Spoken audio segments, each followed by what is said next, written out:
होते ते गुन्हे. बघा, मी त्या दिवशी जेव्हा जरांगे पाटलांना भेटायला गेलो त्यावेळेला त्यांच्या समोर लोकांसमोर मी तेव्हा सांगितलं होतं हे होणार नाही. हो, हो. बरोबर की नाही? हा विषय टेक्निकल आहे, हा कायद्याच्या दृष्टिकोनाचा विषय आहे. हा अशा प्रकारचा निर्णय कुठचंही राज्य सरकार घेऊ शकणार नाही आणि केंद्राला या गोष्टींचा विचार करायचा असेल तर प्रत्येक राज्यामध्ये ही परिस्थिती आहे.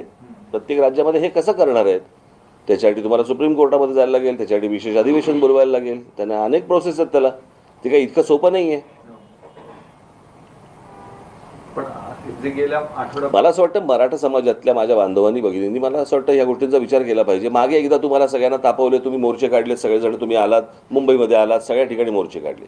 हे परत आता दुसऱ्यांदा झालं. हो. बरोबर आहे. वस्तुस्थिती आपण तपासून पाहणार आहोत की नाही पाहणार आहोत, की कोणाचा तरी राजकीय अजेंडा आहे आणि त्याच्या खाली तुम्हाला सगळ्यांना मोर्चे म्हणून घेऊन जात आहेत. एकदा मला असं वाटतं